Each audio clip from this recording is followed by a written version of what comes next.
NFR Extra is a weekly podcast that focuses on the Wrangler National Finals Rodeo and features icons that embody the rodeo and Western lifestyle. And now here are your hosts, Nevada Caldwell and Rockin' Robbie Hodges.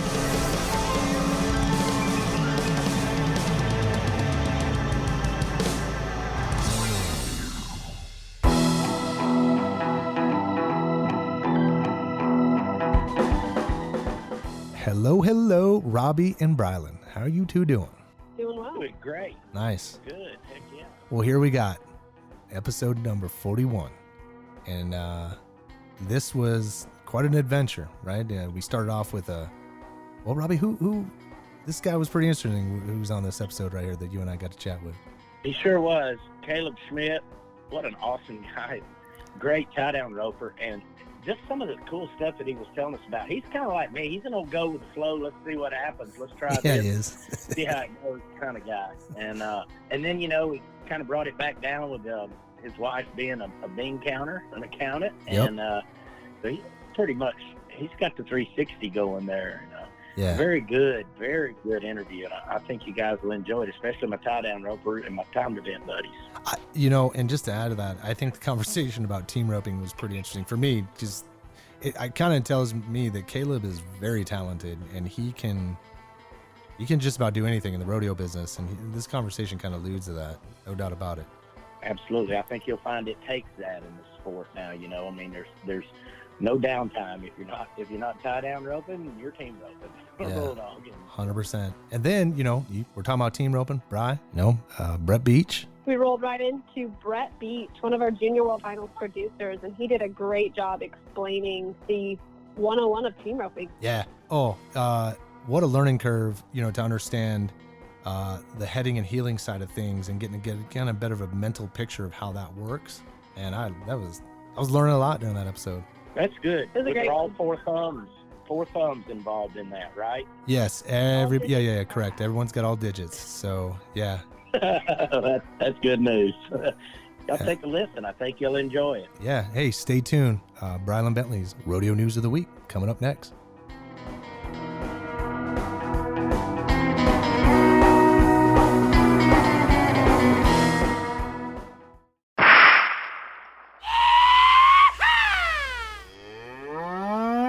This is Brylan's Bull, the Rodeo News of the Week. PRCA Stat of the Week, $2.62 million is the amount of prize money earned by 2016 PRCA World Champions, including money earned at the Wrangler National Finals Rodeo and National Finals Steer Roping. The 2016 NFR is currently broadcasting on the Cowboy channel during 40 Nights of NFR, a series of the last 4 years of NFR. 40 Nights of NFR airs every night through April 28th at 8 p.m. Eastern Time and re-airs at midnight. To help provide pro rodeo fans, members, and athletes with information on the virus and how it is affecting our sport, the PRCA is maintaining a webpage with the latest updates. On that page, you can find a letter from PRCA CEO George Taylor regarding PRCA responses, an in-depth document about COVID-19, a live document that is updated frequently regarding the status of upcoming rodeos. That webpage can be found at prorodeo.com/COVID-19. 120 of the best cowboys and barrel racers rode into Las Vegas last December and left $10 million richer.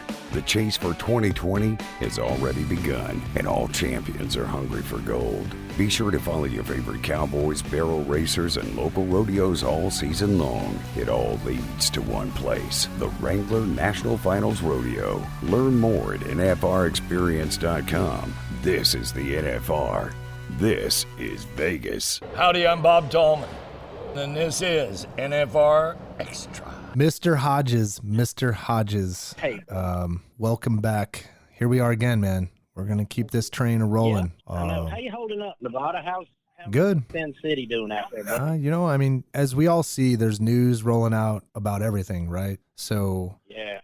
But what's blowing my mind right now is, and keeping, I don't know, maybe some sanity. Hopefully this podcast adds to it, but I kind of like the NFL is still continuing business because it's blowing my mind with what happened the past couple of days.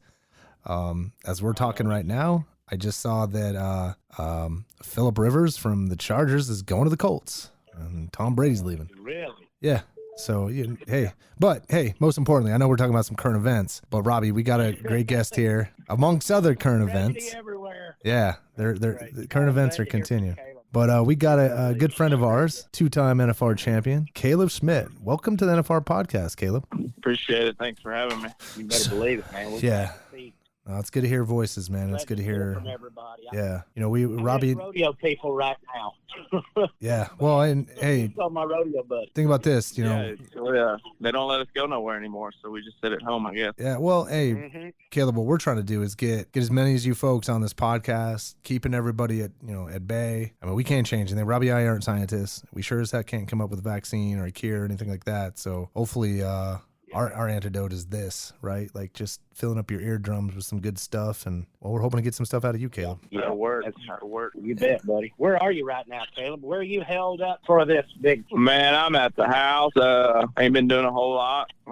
Working a few cows and just easing around. Roping a little bit. Now that I was going to go to Mercedes this weekend, but I canceled it yesterday, so I don't know where I'm going to go next. Right. I was heading to North Carolina, up to the world's toughest, and then coming out there with y'all, and I'm done till the middle of May now. I mean, everything, so. Yeah, I don't know when. So we'll be glad to see y'all.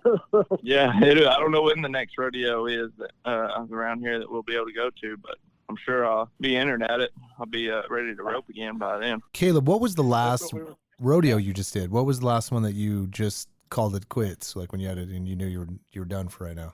I was at Houston the first 3 days, and that was the last one for me. We were supposed to go to the Ranch Rodeo in Houston last weekend, but they canceled it, I guess, Thursday, I guess, and the Ranch Rodeo was Friday, Saturday, so Houston was my last outing.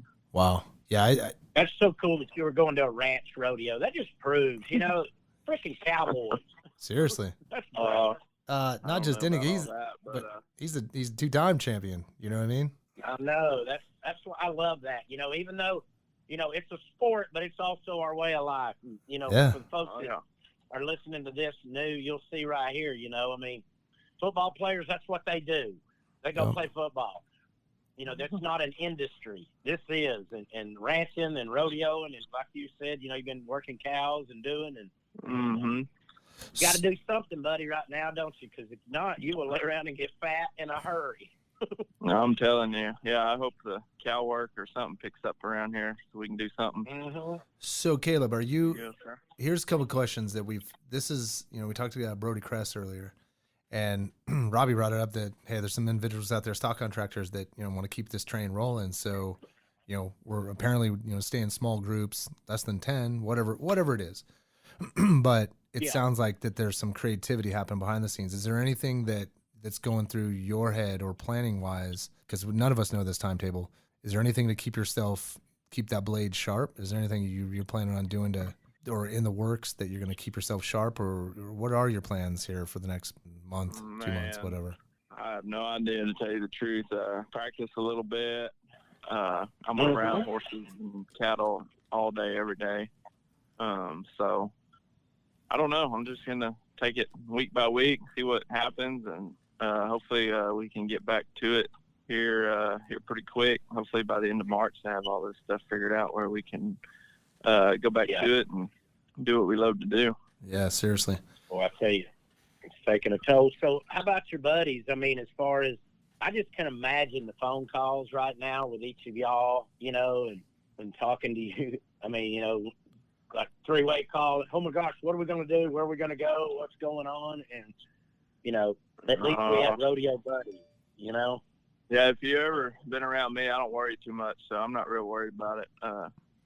It's going to happen. Hopefully it gets over soon and we can get back to it. But right now I'm not real worried about it. I wish we could have finished Houston. Or they would have let us finish Houston up in some way, but they did it. And I don't know. We'll just have to see what happens and, keep doing what I do. What did they decide on that? That's a good question. I mean, were you placing there or were you coming back? Yeah, I made it back. Yeah, I made it back to the semifinals, but I haven't even really heard I guess I could probably go through my emails. I'm sure they sent an email, but they had already paid us our money that we had won. I'm sure we could keep that, but I doubt it counts towards the, world standings or towards the money. I bet they don't count it. I bet hopefully they just let us keep our money that we had already won and just don't let it count. I don't think they're going to play hell getting it back right now, aren't they? Yeah, we ain't got no work for another month, and I'm gonna need that 3,600 I won. Yep. I'm going to need about half of that. So if you need a place to let it stay for a little bit, because when I got sent down, I drove to 2 of them actually, and when I got there, the lieutenant governor was in Louisiana the other day, and the sheriff, and they were pointing at each other's chest about, we're having it. No, we're not. Yes, we are, and it got heated. And my last crazy. And at least Cowboys, we don't always plan. Oh yeah, you ain't gonna spend no money on the toilet paper. I don't think so. So you can save there. Yeah, right. Yeah, man, I know. What about that? I went to the Dollar General today. Sensible people here in Alabama. They're buying one of each thing. They're allowing one water, and it's actually working. But I did find 2 bottles of Lysol. I did buy 2 cans of Lysol. So, hey, Caleb, let's switch gears, man. Let's go back to 2019. Mm-hmm. Let's go. One of the ones that I think started off, a year ago at this time. How was it when you won the American? I mean, because everyone that talks about that's a big catapult to the rest of the year. Where were you mindset wise last year at this time, knowing that you win in the American and came out a champion? Was that a different maker for you last year, kind of heading into the whole season? Man, it was. I needed it bad because I think I don't even think I had $1,000 won come this time when I went to the American. Pretty rough winter, no good at San Antonio, no good at San Angelo, Fort Worth. I mean, I had not even $1,000 won when I showed up over there. And I never even made the Final Four at the American the first, 5 years or whatever they had it. I went all 5 years, I think, and never made it back to the Final Four. So it was kind of shot in the dark for me. I was just I didn't have a whole lot of confidence, I guess, going in there. I'd never really done any good there. But didn't let it get to me, just showed up and roped. I roped my first one. They brought the top 8 back. I ended up 8th. I was the last guy to make it back to Sunday. And then after that, they made run another one. And they brought the top 4 back. I think I was 2nd or 3rd, made a good run on my second one. And then it was just down to the one header on Sunday, the last one, the Final 4 guys. And I think I was, 2nd or 3rd to rope, but it was actually pretty decently tough. I think the 2 guys in front of me both had them in short 7. And then I was 6'9". One was tied. So it was good. I was excited, and give me $50,000 towards the world standings and $100,000 to take home. And I dang sure needed it, because when I left there, towards the standings, I had just barely over 50,000, so I didn't have much one showing up there. But it was good. I got to stay at home a lot. I only went to 39 rodeos, I think, instead of they give you, I think, 85 to go to. So, right. I like being at home. I like being with my family and not driving all night, flying everywhere, leaving my family somewhere, or doing that. So it was nice just to take off in the summer and ease around. That makes sense. I didn't have to go to 5 rodeos a week. I could go to 3 and stay plenty busy. You know what's crazy, Caleb? Right. You say that you didn't have like a rough go. You're coming, and let's preface that you're coming off winning the NFR from 2018. So to be in that kind of like that I don't know, whatever it is, and then you win the American. I guess this is kind of more to the point. I think it was Zeke. He was like, man, he goes, the minute you start the season, this is Zeke Thurston talking about, like, they don't care like what you won the previous year. It doesn't carry over and get the job done for you. You can wear your gold buckle around anywhere you want. Nobody's gonna pay any mind to it. They're not gonna make it easier on you. I promise you. So you still gotta show up and do your job. If you got lots of money won or no money won, it's the same everywhere. Yeah, I love that about the sport. That American, winning that American, which I know, I mean, there's no comparison to the Wrangler National Finals, but you know how we've all done it when I rode bareback courses or whatever I wanted to do, pack the barrel in the 10th round of the NFR. You know, when you're in that practice pen, we've all been in that scenario. Hey, I have to be 6'9" to win the world, or, you know, every kid in America's done that. Oh, yeah. I just wonder if now people are like, hey, it's Championship Sunday, it's American. I can win $1 million, you know. Oh, yeah. And that's got to come into play a little bit in your practice scenarios, you know, because. Oh, yeah, for sure. Yeah, I've never been able to rope for the $1 million. I've always been made it through the finals, but I wouldn't imagine what it'd feel like to back in the box for $1 million because it's plenty. Oh man, it's plenty exciting to do it for 100,000. I couldn't imagine for $1 million. Oh my gosh, I know. And under 5 seconds, right? Like you just the kind of the concept of what you're getting ready to do. You've been doing all your life. Oh yeah, man. Well, yeah. Look at sure. the. You can't just take your time and get it done. Yeah, no. With that big giant arena like that giant. I mean, if you've ever been in that building, Nevada, I'm sure you've been to ball games down there, and you've been to American and seen that. I did the PBR there. I did the bullfights there, and I remember rolling my barrel out in that arena, going, "Holy cow! I hope I don't get rolled to the other end of this thing because it's so big."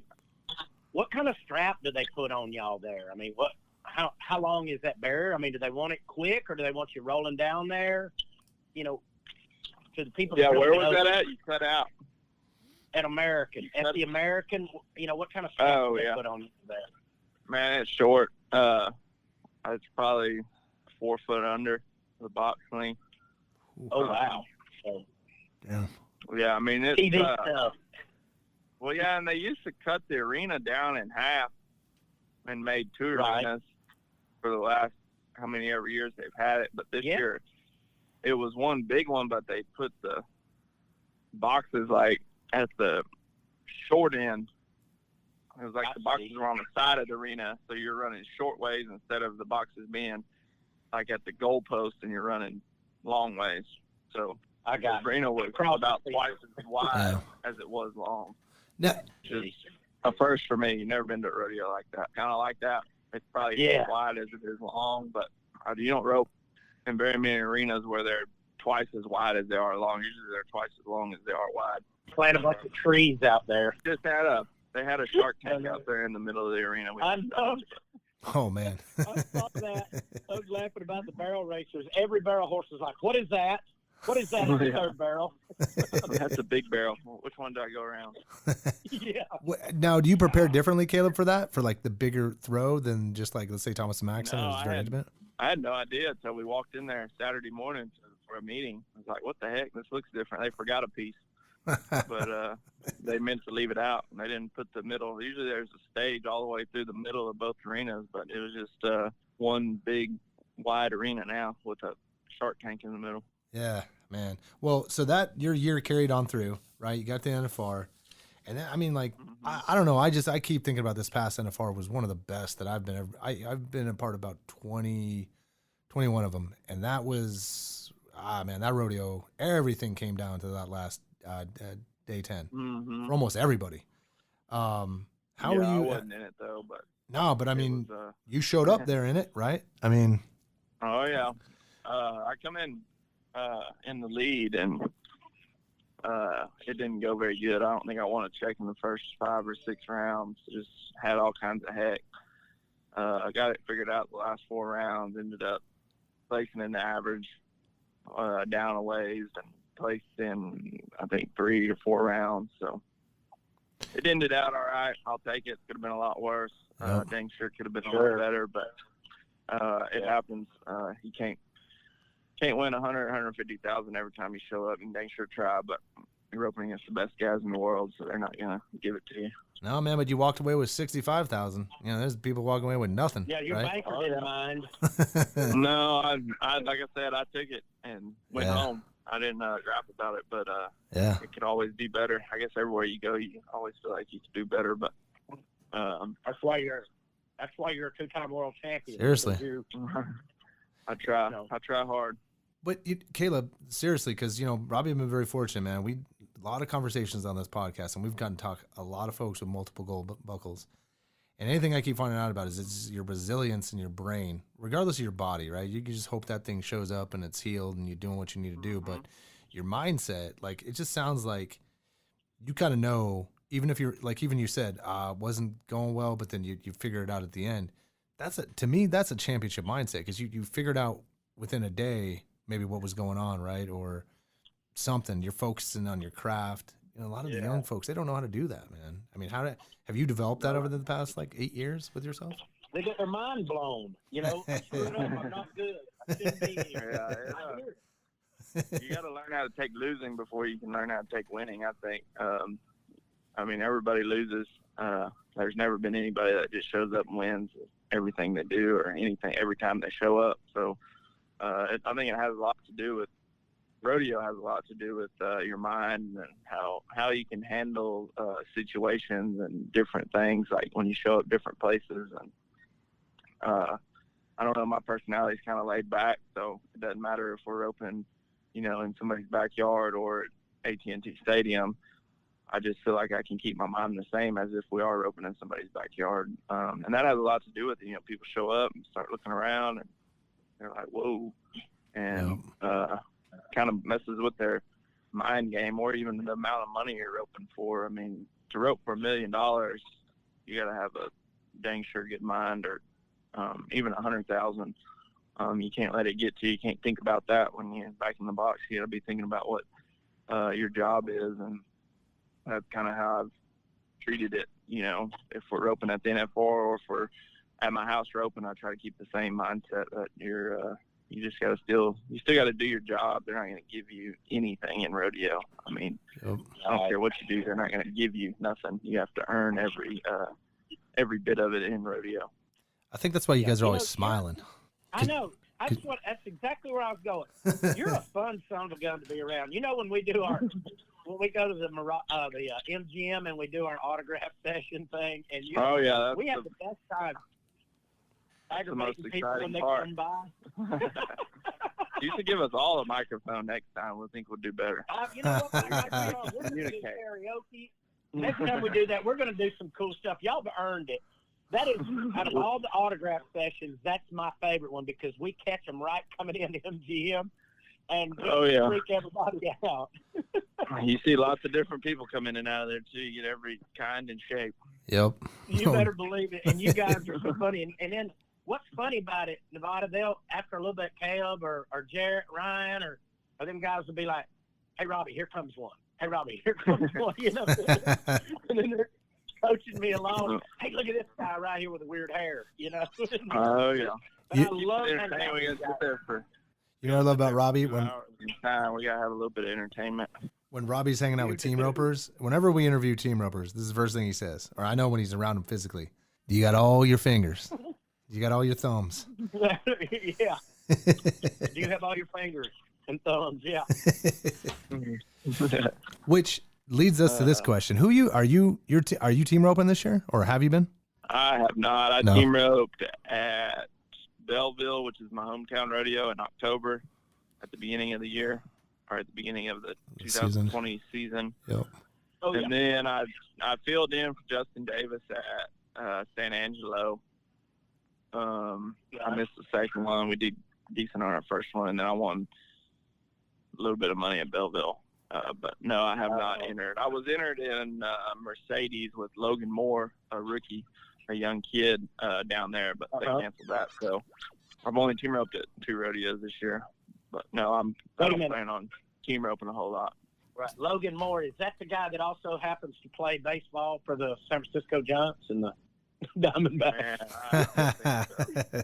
You remember that? Oh, yeah.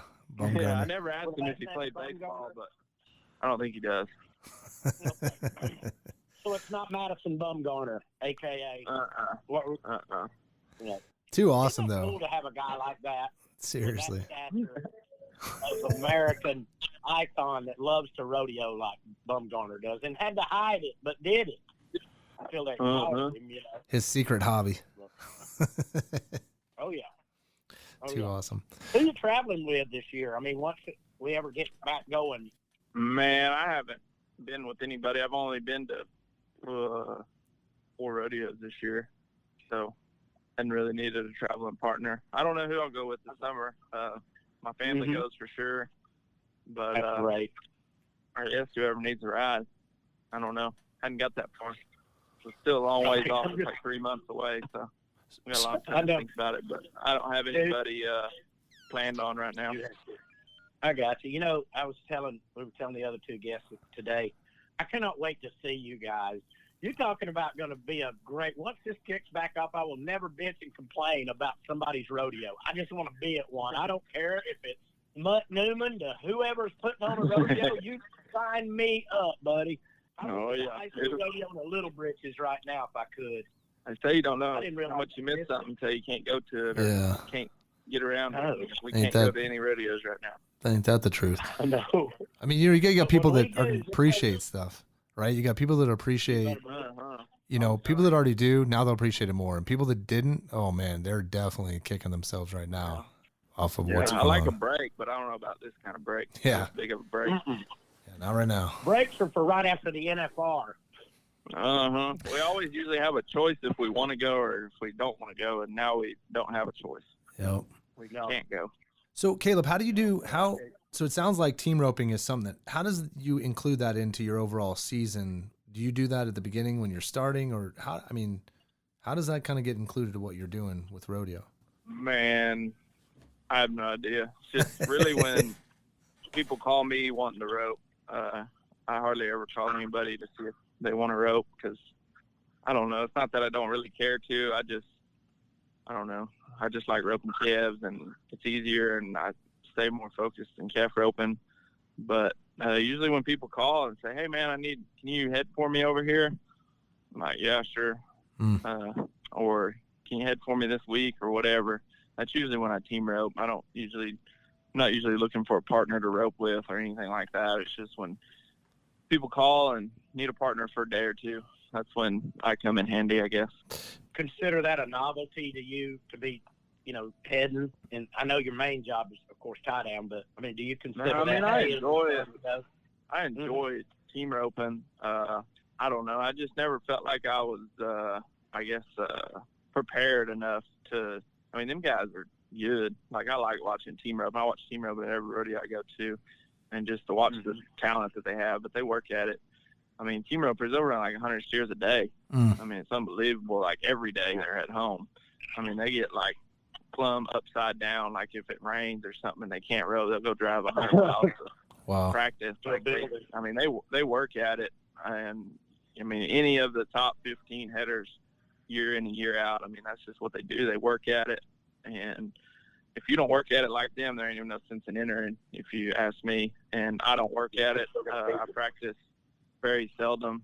So when I show up, I just feel like I'm not prepared, and I don't like wasting money. So I understand. If I ever was to get serious about it and actually want to enter, I would have to do a lot more practicing for me to put my money up. But can't you can do that, right, Caleb? And this is looking at the physicality of things. So at some point, right, your knees aren't going to do as well. You ain't going to be able to get off that horse as well. So do you settle back into something that's very familiar with you, like heading? Does that happen a lot? Once I'm done calf roping, once I'm done calf roping, rodeo is probably over for me. I'm gonna move on to something else because I'll be too old to start anything else.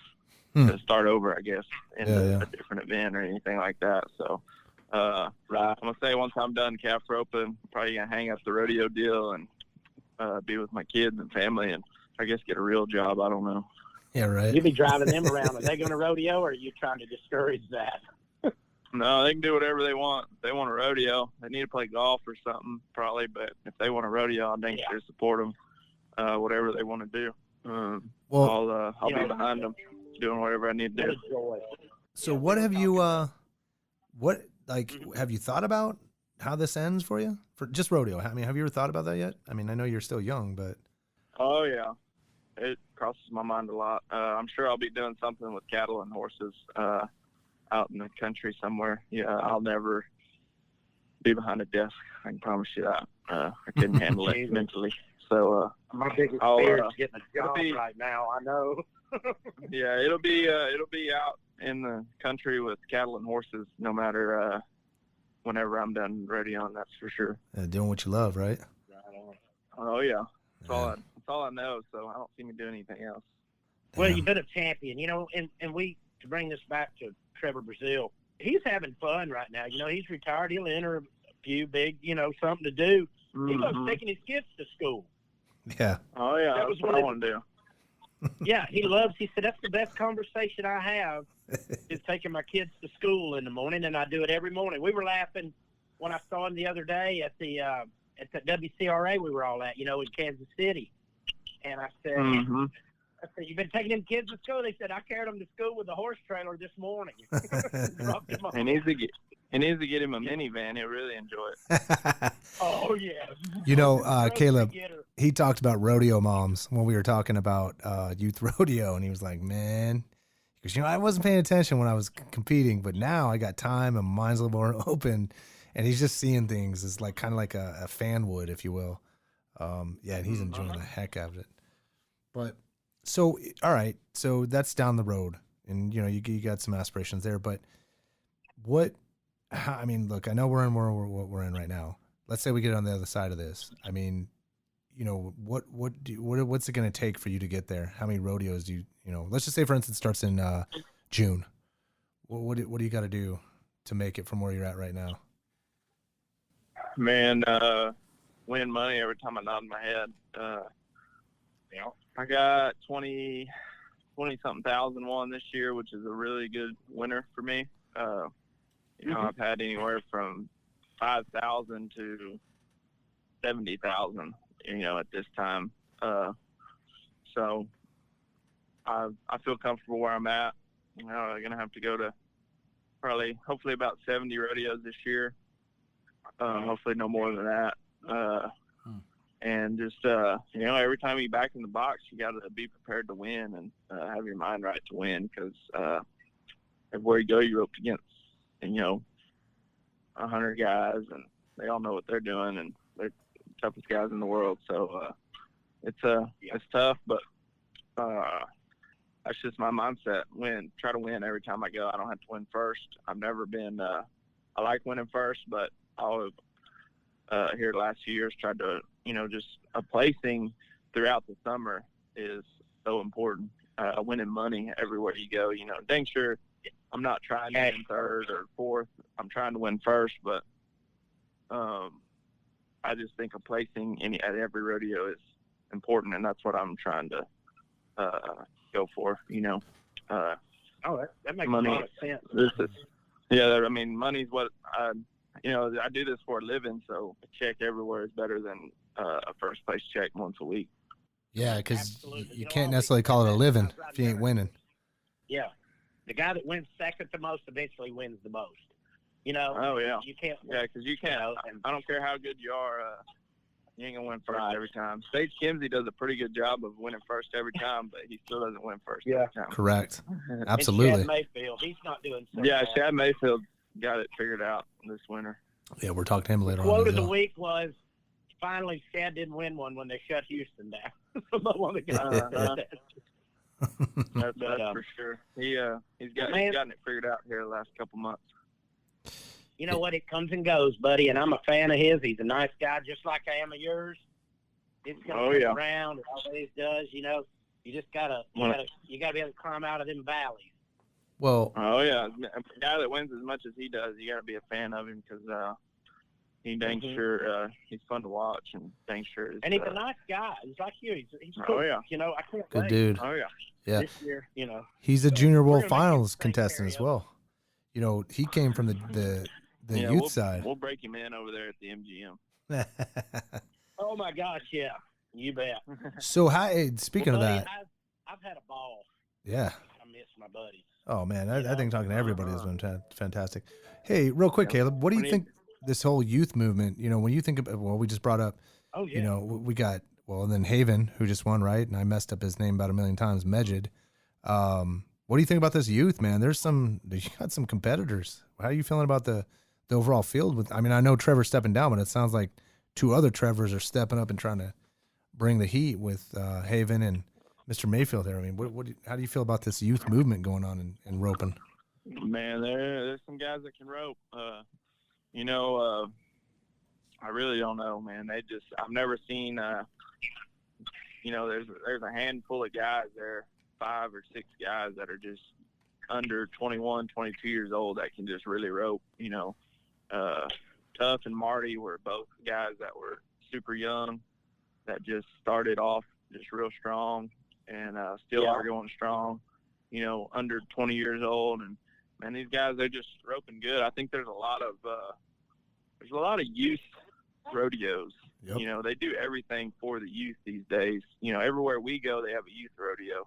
Really, at like the NFR, all that stuff. I don't know if I think they're preparing these guys more, and they're just getting out more.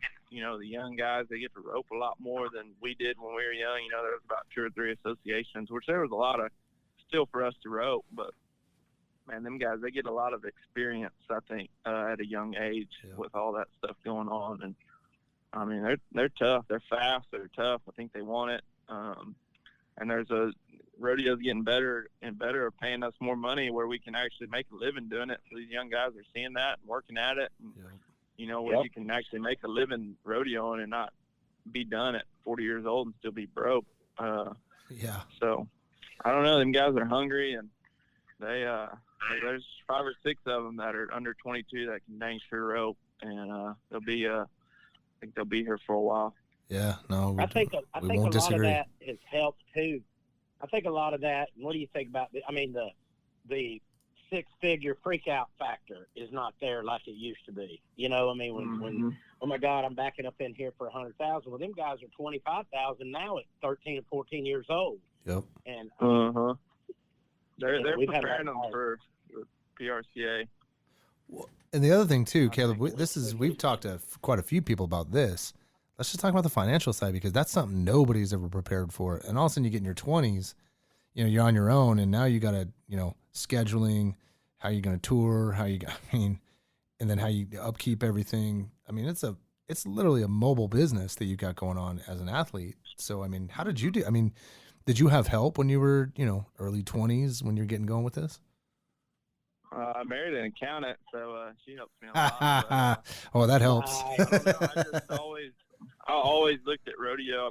Since I was in high school and college, I made a living with my rope, paid for all my college, and I've rodeoed for a living. I've never looked at it as rodeoing almost for fame or anything.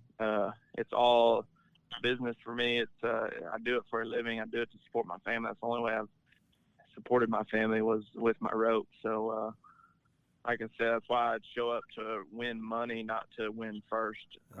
Obviously, I'm trying to win first everywhere I go, but a check is very important to me because that's how I do it.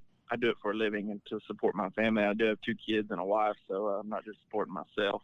Yeah, but that's great. Yeah, it's you can dang sure do it.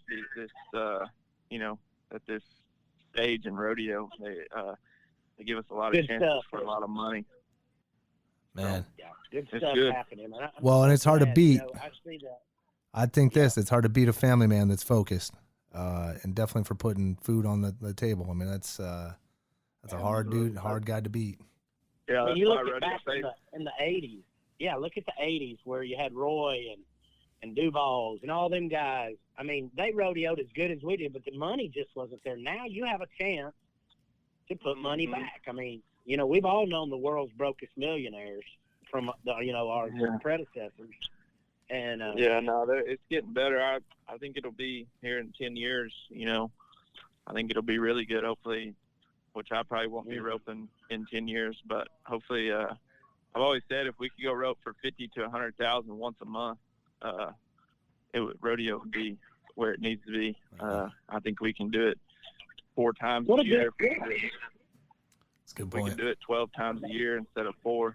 It would be things should be worth the lucrative. It'd be good. It'd be real good. Well, hey man, I'll tell you what, Caleb. This is I want to say thank you for joining. This is helping us out, man. And You're so cool. anytime. Can't wait to see you out somewhere, and y'all see me on the patio. Wave, come by, have a beer. I'll just be glad to see my buddy. You know what I mean? We'll do it. And Caleb's is cool, man. Robbie, we've gotten to work with Caleb quite a few He's times. always been cool. He is, man. He's about as cool as he sounds right now. And I'm like, we got to work. I mean, Caleb, first of all, thank you many times. Like back on the strip last year, that was a great time. Thank you for coming to Grant a Gift, Autism Foundation, man. We really appreciate it when you do that. That's huge. Oh, yeah. Those kids, they I'll love be it. back next year if y'all want me. Yeah, absolutely. No, man. It's we got to get Robbie out there. He'll freak people out, but it's okay. No, but Caleb, man, seriously. You bet. But Caleb, thanks for coming on. Thank you so much. Yeah. Go love them Yes, kids. sir. Thank y'all. Thanks for having me. Yeah. Please keep your family safe, okay? Right now, Right. I know y'all, buddy, and we're praying for everybody right now. And like I said, the first time ProCom opens back up, you're going to be entered on everything on page 22 and 23. That'll work. Well, That's cool, man. stay healthy and stay focused, Caleb, man. We'll be keeping an eye on you. Yes, And sir. Thank y'all. I appreciate it. And holler if y'all need anything or anything more. all right, man. Thank you. Right back at you, cool cat. All right, buddy. Yes, sir. Bye-bye. Thank you. All right, bye. Hi, I'm Speed Williams, 8-time world champion team roper, and we're listening to the NFR Extra. To celebrate the 35th anniversary of the National Finals Rodeo in Las Vegas, LVE and PRCA present the top 35 most memorable moments. 1985 marked the beginning of a new era at the National Finals Rodeo, and it also ushered in a new dynasty in team roping.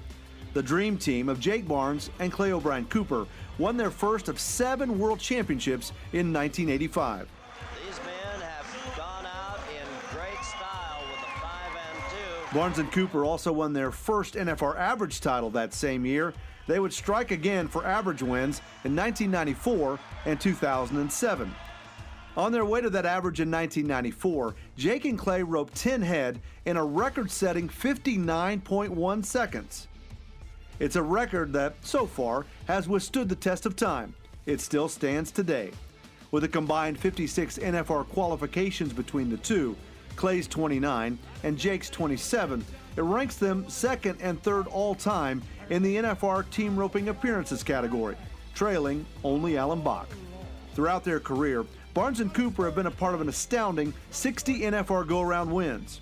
Jake and Clay were inducted into the Pro Rodeo Hall of Fame in 1997. In 2020, more than 7,000 kids will compete for the coveted 750 spots at the Junior World Finals in Las Vegas, presented by Yeti. Each qualifier will go head-to-head for more than $500,000 and a championship buckle in the biggest rodeo youth event in the country.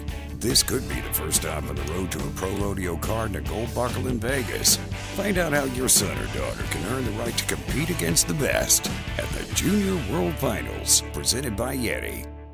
Hello, NFR fans. Hope you are staying safe and healthy during this time. To listen to more NFR Extra episodes, visit nfrextra.com or wherever you listen to podcasts like Apple, Spotify, iHeart, or even YouTube. And if you're looking for more content, we got a library full of it. It'll keep you entertained. We have NFR highlights, thousands of action photos, many interviews, multiple bloggers, NFR history, and a lot more. Find all that at nfrexperience.com or on Instagram, Facebook, YouTube, or Twitter at Las Vegas NFR. Hi, I'm world champion Jacob Scrawley, and you're listening to NFR Extra.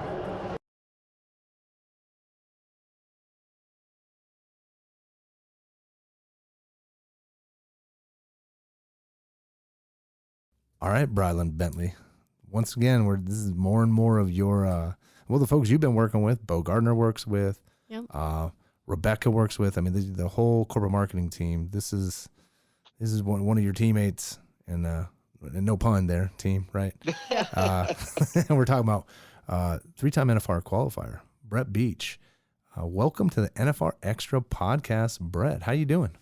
I'm doing good. Thanks for having me. Yeah, thanks for coming on.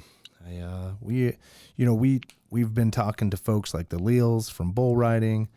Pretty soon here we're going to talk about Kelly Kaminsky for bull riding. I mean, bull riding. Oh my goodness! I was going to say, wait. She's Let's not put Kelly on a bull. Kelly ride a bull. She probably could, but I get 10 lashes for doing that. No, I mean, but we had Oatberry on earlier talking about, Sure. scholarships for kids. This whole Junior World Finals movement is fantastic. I mean, it's just, and you're a part of this, Bret, obviously. I mean, on the team roping side, which is vast, right? I mean, we got a million things going on when it comes to team roping during the NFR, whether you go over to the World Series of Team Roping over at the South Point, any other little events that we have around town. And I also know that, I've seen this and after dark, people fire up in some desert areas and they team rope out there and just having some good times. I've seen this during the NFR, but let's talk about the Junior World Finals and team roping. How did everything wrap up for you in 2019? Champions, money. Can you share with how everything went? In 2019, I think in cash and prizes, we paid out. It's probably close to right at $100,000 there in that week for the two different divisions that we have there. So that's what we keep trying to do, is just trying to build it up, because I mean, honestly, as we all know, that's what's going to make it bigger. That's going to make the draw. And so we're always promoting, trying to get more sponsors. We actually take, at the finals, we put every penny that we get back into it for the kids. We're trying to build it up, and it's becoming an event that, that people want to be at. Yeah, well, yeah. I mean, the stands, $100,000. Yeah, that's a good chunk of change. Yeah, we put a lot into it. It takes a lot, but you know what? We're always looking for more sponsors, because that is what is going to make the difference for the kids, is when we get sponsors on board. How many kids compete for your event? Well, through the year, we probably had, I've done it different every year, trying to find that right combination. What's the best thing for the kids and the best thing for the parents? I always take that into consideration, because being a parent too, and I know what the parents have to go through to try to get their kids there. Yeah. So, what we've tried to do is, like, for instance, this year, I've done it different this year. I've decided I do regions. So we have basically the West Coast region, then we have the South, the Central, and then the East. And so what we're going to do is we'll take so many from each region that will qualify through their region to go to Vegas. That way, let's say, for instance, like the region where I'm at, where I live in Texas, so Texas, Oklahoma, kind of New Mexico, eastern New Mexico, Kansas, Louisiana, this is by far the biggest region. Right. So, and what I did is, and I understand that, kids from the East or the West, they didn't want to compete against the kids here. They couldn't get here, number one, but, as far as money won, they just couldn't compete with the amount of teams that we have here. So I just said, okay, you're going to qualify in your region, so you're only competing against the people in your region. And I'll take so many there, probably 30, and then we'll rope it down to maybe the top 15 at Vegas. And what are your different groups? Because you have a 10.5 and an open, and most people don't understand what that means. Could you explain it a little bit? Yeah, well, the 10.5 open, what it is, it's a handicap system. And the handicap system is what brought roping to the level it is now. That's why you see what's going on in Vegas. Every roping, out there at South Point, every roping is going to pay between probably $150,000 to $180,000 a person to win it. Yeah. And it's simply because the handicap system. So people are competing against, people more on their skill level. So, for instance, let's say, if you got a younger kid, obviously 10, 11, 12 years old, most of the time his skill level is not going to be quite advanced yet to him to be able to match against a kid that's 16 or 17. Right. So they have a numbering system. They'll number you based on, what they believe your ability is. And then you can compete at that level. But you can always go compete in the open. We don't keep anybody from competing in the open, but we keep the open kids from competing in the 10. Wow. So in other terms, it's beginners, intermediate, and advanced in a sense. Yeah, it's just like golf. It's a handicap. Yeah, you get a handicap. Sounds a lot like where are you at? Yeah. How good are you? Well, if you're too good, you're going to compete in the open. You'll be in the, but if you're still building on your skill level, well, we still have a place for you to go compete and, be successful, which is what it takes, because you think about it, who wants to go get their teeth kicked in, every time they go rope you? Yeah. It's not going to encourage you to want to go rope. So we try to, make it like that. Like I said, because last year, we had a kid, I think it was 8 years old, won the roping in the 10. Wow. You know, in which he couldn't have competed in the Open. Now, this kid, I guarantee you, in a couple 3 years, he will be in the Open. But when he gets to that level, that's where we want him at. That's amazing. Other sports need this, but team roping is vast, right? I mean, it's huge. I mean, they do, huge. right? You know, but how has it been for you getting started with this and understanding that, you know, this as we're finding out in the conversations, this whole movement that we got going on in here with the Junior World Finals, when it was Junior FAR, and now it's, you know, it's exploding across the country. How do you look at this going down the road? Like, this is impacting rodeo in a very positive way. I mean, do you see a lot of that happening already?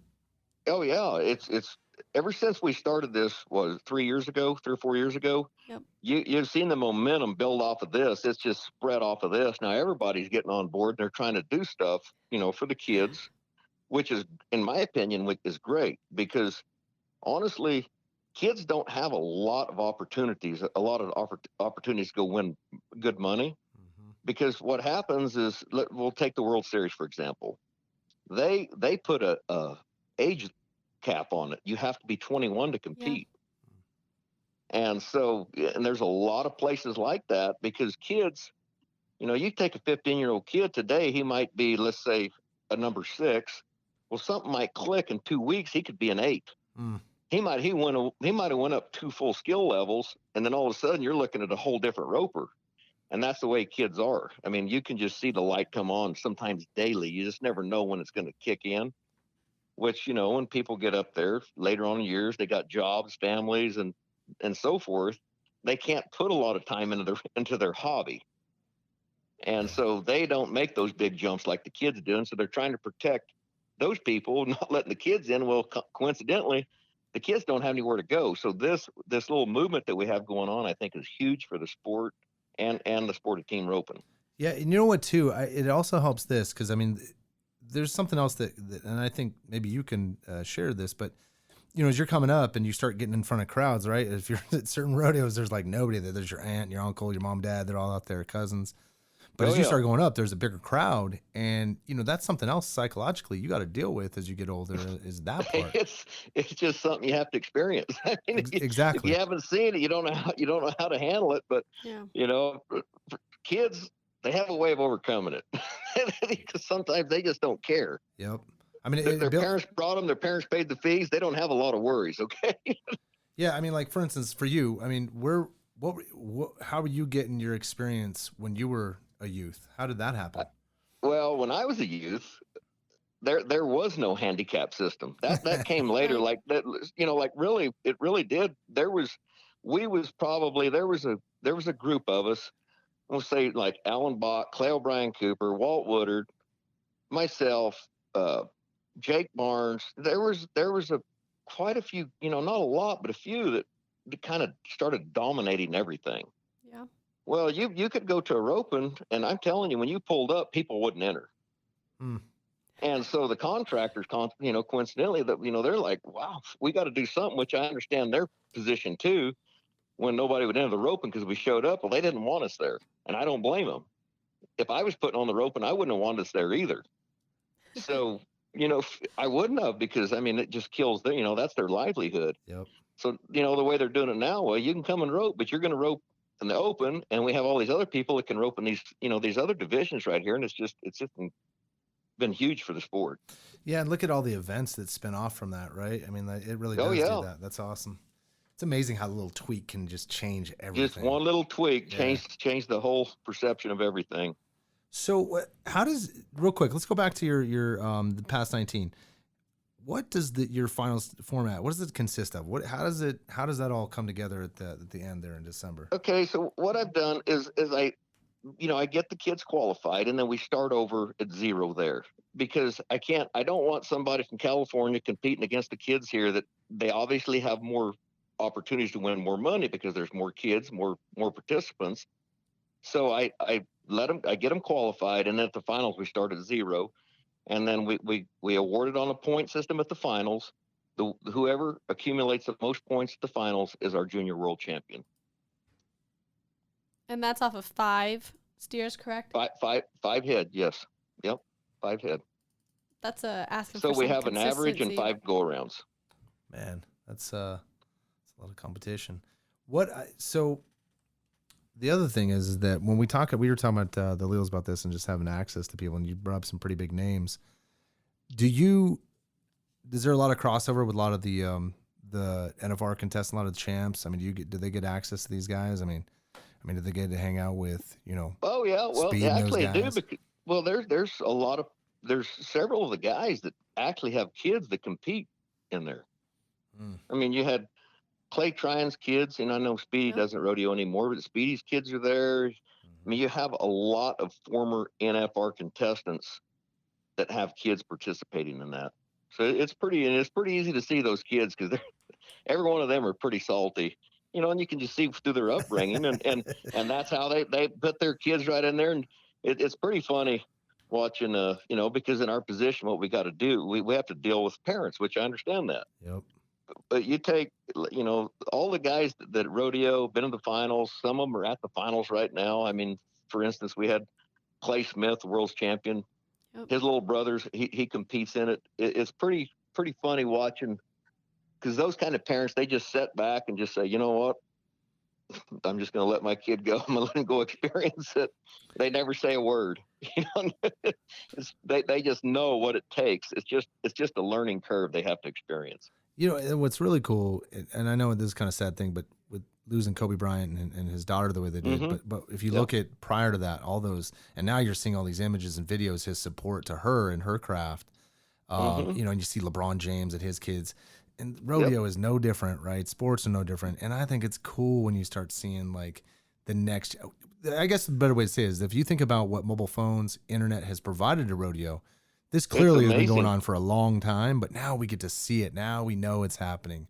We were just talking to the Leals, and they were talking about Paulo Crember, and I remember watching him ride and shake his booty and dance and stuff like that. And now his boy John is riding, and he's there, and that just adds more to what we're doing here. I totally agree. Yeah, it's fantastic. But one thing you brought up parents and dealing with that, and I'm just gonna go back to, we had Trevor Brazil on the show.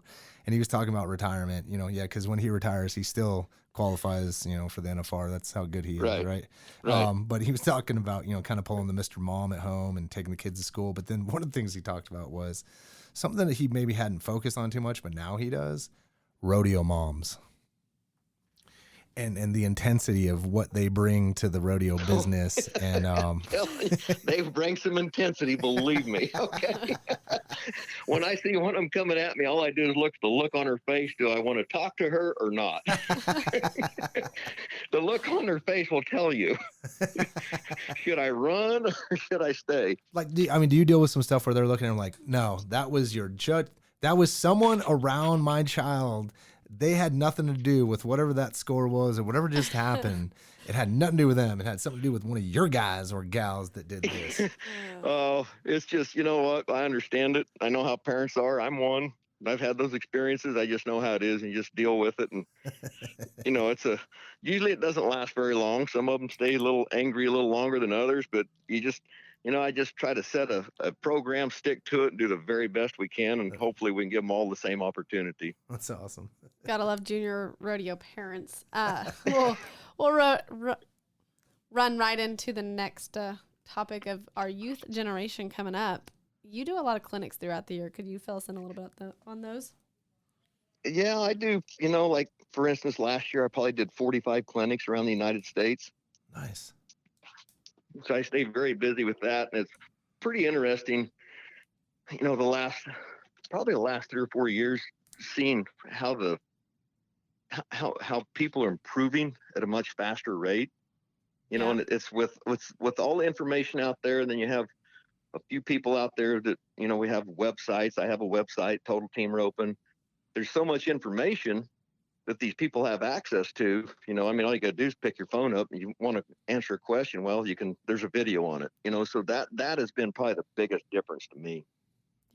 Yeah, absolutely. We've talked about that quite a few with contestants. Prime example, like Stetson Wright, talking about how he studied Sage Kimsey and the way he rides to mimic a lot of that. And, you have access to that because of the internet.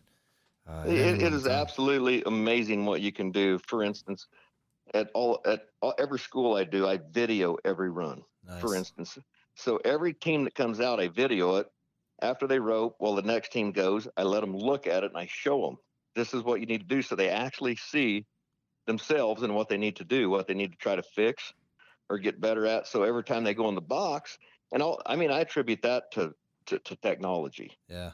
Because if without that, you can't show them. A picture's worth 1,000 words. Literally, it truly is.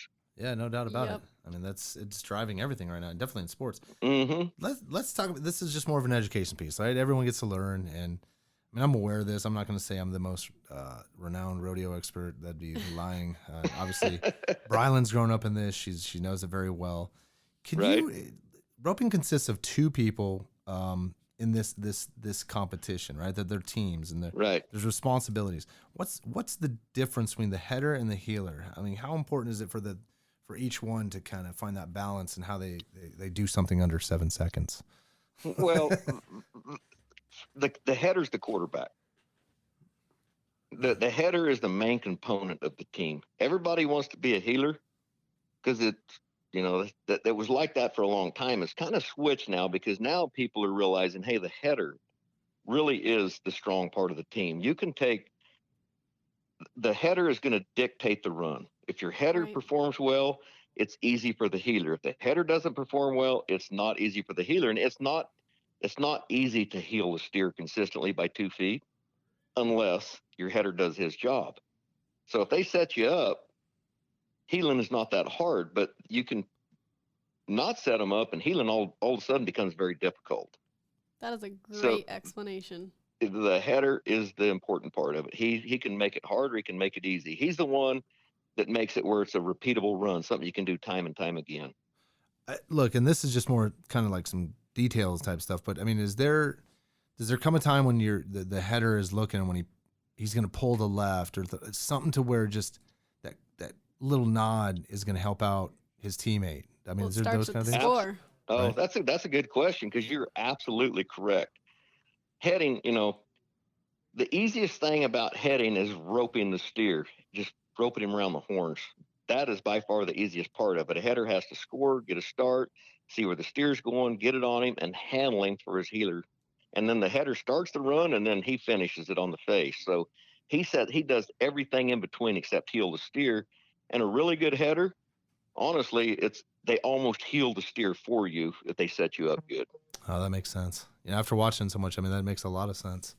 Yeah, you can go watch the rodeos, ropings, whatever you see, and you'll see when it's a wild, crazy handle job, the heelers' percentages drop off drastically.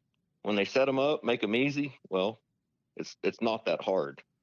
Yeah, because I've seen it where it's almost like, man, and it's patience, right? Where I've seen it where it's like rather than hurry, it's like it's patience because once they nab, it's almost like within a half second that heeler is right there behind, and that timing when that happens, man, the crowd goes crazy. Yeah, you're exactly right. That's why it's the header's responsibility, and that's the hard thing about heading is like every steer is different.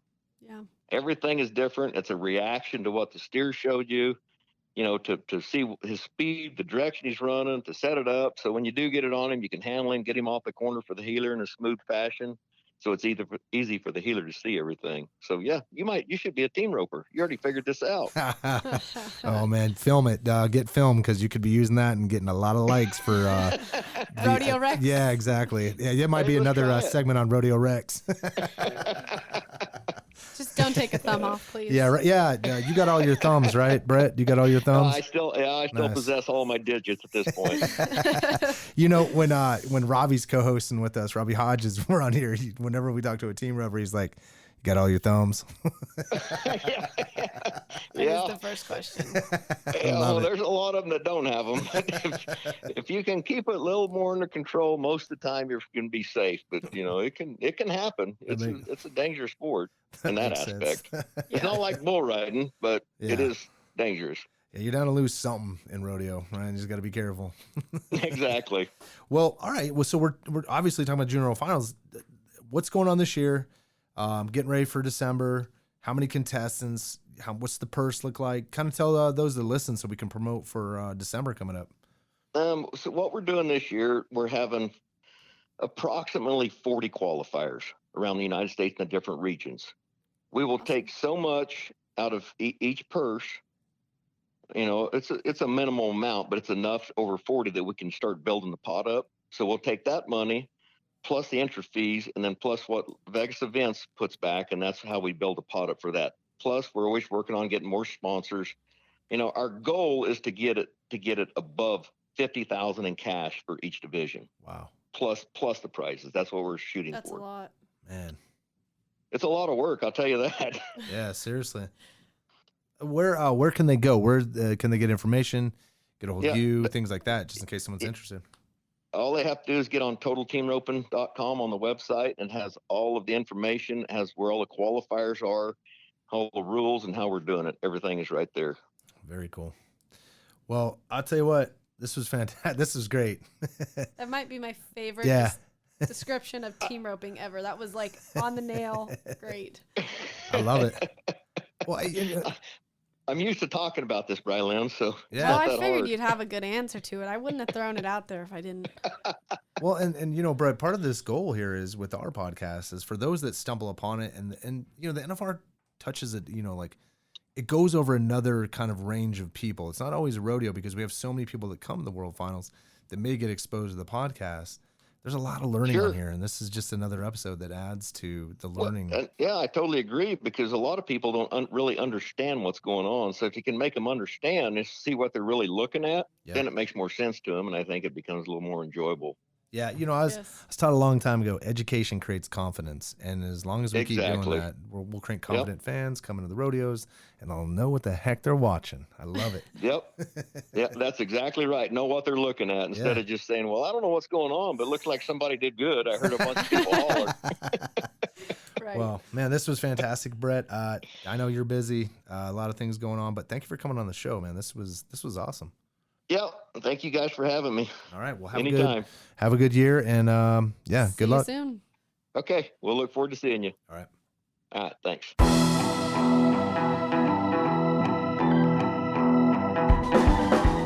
Thanks for listening, fans. That's episode 41, and a big thank you to Caleb Smidt and Bret Beach for taking their time to come on the show. Couldn't thank them enough. And don't miss our next episode when we get Brylan's favorite, J.W. Harris. And who's that other guy, Robbie, coming on? Boudreaux Campbell. And Boudreaux Campbell. Yeah, it is. Make sure to check out that next episode. For more information regarding the Wrangler National Finals Rodeo, visit NFRexperience.com and follow Las Vegas NFR on Facebook, Twitter, Instagram, or YouTube. NFR Extra. All dirt. All rodeo. All year. Gotta make it out to Vegas, where the big boys roam, with the rovers and the racers and the bulls and the broncs, and the ladies in the skin-tight wranglers and the cowboy hats. And it don't